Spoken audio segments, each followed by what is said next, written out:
कितने शर्म की बात है कि आज़ादी के आंदोलन के समय जो अलीगढ़ मुस्लिम विश्वविद्यालय इस्लामी कट्टरपंथ और विभाजनकारी गतिविधियों का केंद्र था, वो एएमयू आज़ादी के 70 सालों बाद भी कट्टरपंथ और अलगाववादी गतिविधियों का केंद्र बना हुआ है। समय के साथ साथ यहाँ अलगाववाद और वामपंथ की जड़ें इतनी गहरी हो गई हैं कि इसका परिणाम यहाँ के छात्रों पर भी देखने को मिलता है। यही कारण है कि एएमयू और देश विरोधी घटनाएं एक दूसरे की पूरक हो गई हैं। वरना क्या कारण थे कि मन्नान वानी जैसे हिजबुल मुजाहिदीन के आतंकवादी को इसी विश्वविद्यालय ने पाल पोस कर आतंकी बनाया।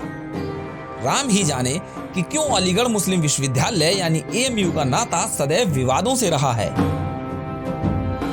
कभी नागरिकता कानून के विरोध को लेकर तो कभी विश्वविद्यालय के छात्र संघ भवन में मोहम्मद अली जिन्ना की तस्वीर लगाने को लेकर बात चाहे इस्लामी कट्टरवाद पर एक के बाद एक कार्यवाही कर रहे फ्रांस के खिलाफ विरोध प्रदर्शन के दौरान छात्र नेता फरहान जुबैरी द्वारा ईसाइयों के खिलाफ आपत्तिजनक टिप्पणी की हो, या अरब देशों की तरह अलीगढ़ मुस्लिम यूनिवर्सिटी में हिंदू छात्रों को निशाना बनाए जाने की। नागरिकता कानून के खिलाफ प्रदर्शनों के दौरान जिस प्रकार एएमयू में भारत विरोधी नारे लगे और हिंदुओं के खिलाफ जहर उगला गया, उसकी मिसाल मिलना मुश्किल है। यह पहला मौका नहीं था जब एएमयू की धरती पर देश के खिलाफ जहर उगला गया हो। एक बार नहीं बल्कि सैकड़ों बार एएमयू की धरती से हिंदुओं की कब्र खोदने की बात कही गई।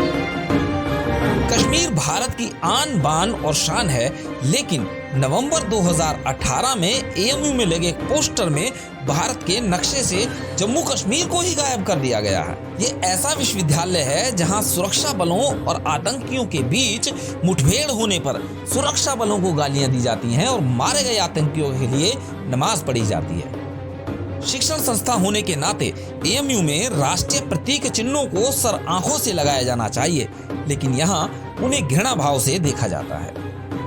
जिस यूनिवर्सिटी में देश बांटने वालों से प्यार करना सिखाया जाता हो, वहाँ के छात्र एक अच्छे नागरिक कैसे बन पाएंगे। एएमयू को जिन्ना प्रिय है, वह उन्हें अपने सीने से लगाए रखना चाहता है।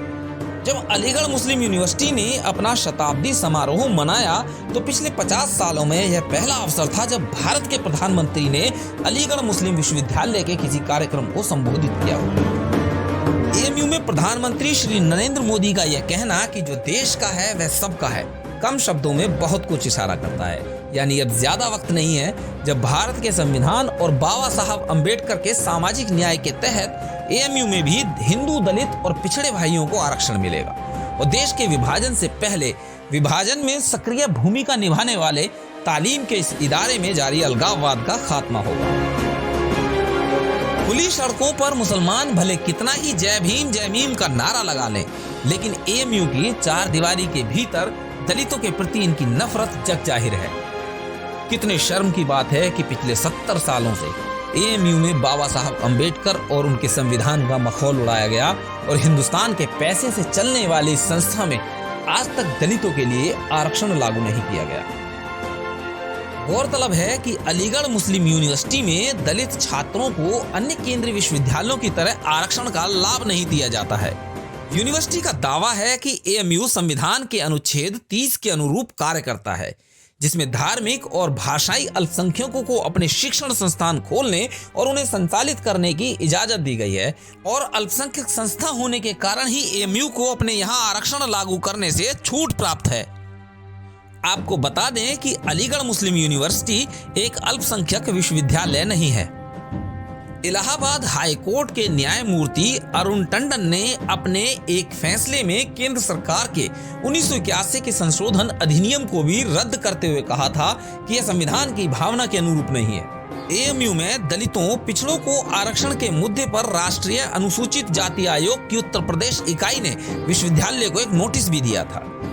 वहीं दूसरी ओर राष्ट्रीय अनुसूचित जाति आयोग के तत्कालीन अध्यक्ष डॉक्टर रमाशंकर कठेरिया ने दावा किया था कि पिछले 10 सालों में एएमयू को 7,000 करोड़ रुपए से ज्यादा की रकम सरकार द्वारा दी जा चुकी है।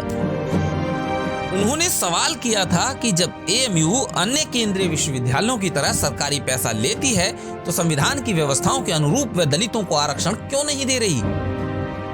डॉक्टर कठेरिया के अनुसार जब भारत आजाद हुआ था तब सारे विश्वविद्यालयों को केंद्रीय विश्वविद्यालयों में बदल दिया गया था, तो एएमयू कहां से अलग है? यहाँ बताना जरूरी है कि अल्पसंख्यक संस्थाएं अपने पैसे से चलती हैं और उन्हें कोई भी सरकारी सहायता या अनुदान नहीं दिया जाता है। क्या गजब खेल है साहब, पैसा सरकारी चाहिए लेकिन स्टेटस अल्पसंख्यक का।